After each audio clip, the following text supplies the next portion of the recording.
Shalom, kebenaran hari ini 24 Februari 2023 dengan tema Menjadi Kekasih Allah. Bapak Ibu Saudara yang dikasihi oleh Tuhan, Tuhan itu hidup, Tuhan itu nyata. Perlakukanlah Dia sebagai pribadi yang hidup. Kita harus sediakan waktu untuk bertemu dengan Tuhan setiap hari. Di tengah kesibukan hidup kita pasti memiliki waktu. Orang sering berkata ada me time. Itu waktuku untuk rileks. Me time kita yang benar itu di hadapan Allah. Me time kita bukan untuk nonton film drama, film horor, film thriller. Me time kita itu di hadapan Tuhan. Me time orang percaya yang benar itu di hadapan Tuhan. Kalau tidak di hadapan Tuhan, maka itu bukan me time. Apalagi kalau kita ke tempat yang salah. Itu Satan time, dark time. Kita mau ada di hadirat Tuhan. Kita mau menjadi kekasih Tuhan. Mau menjadi umat pilihan Tuhan. Kita harus punya me time bersama Allah di hadirat Tuhan. Dan me time kita saat kita ada di hadirat Allah akan menstimulasi, merangsang, menarik kehidupan di hadapan Allah setiap saat. Selanjutnya, selain kita ke gereja on-site, berdoa, juga mengisi waktu kita dengan mendengarkan khotbah. Khotbah-khotbah yang tentu mengubah. Banyak pembicara yang dapat didengar di YouTube. Tetapi kita harus selektif. Mintalah petunjuk Tuhan. Kepada siapa kita mempercayakan pemeliharaan rohani kita. Tentu ke Tuhan, tetapi Tuhan memakai manusia. Kita harus selektif, teliti akan siapa yang kita dengar. Dengarkan khotbah, dengarkan lagu rohani yang baik, yang membangun iman. Jangan dengarkan lagu-lagu yang membuat kita jadi melo, ingat pacar lama, ingat gebetan waktu masih hidup dalam dosa. Itu akan membangkitkan chemistry dosa di dalam diri kita. Jadi, isi pikiran kita dengan firman. Lagu-lagu rohani, bukan dengan sampah. Lalu, bergaulah dengan orang yang takut akan Allah. Miliki komunitas orang-orang yang mencari Tuhan. Bukan orang-orang yang tidak mencari Tuhan, yang obrolannya macam-macam. Politik, horor, mengenai para artis, mengenai hobi ini, hobi itu, barang ini, barang itu. Semua itu mengotori pikiran kita dan menjadi sampah busuk yang membuat busuk pikiran dan hati kita. Jangan bergaul dengan mereka. Bergaulah dengan orang-orang yang takut akan Allah. Orang yang takut akan Tuhan yang akan membuat kita tergarami takut akan Tuhan. Tidak semua orang Kristen takut akan Tuhan. Bahkan tidak semua aktivis atau pendeta juga takut akan Tuhan.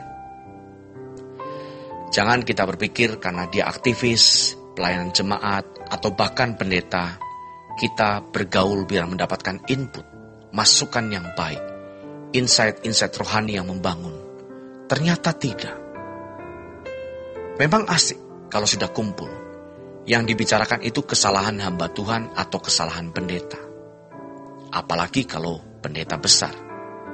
Kalau pendeta dengan umat 10 orang, 15 orang, mungkin asik juga.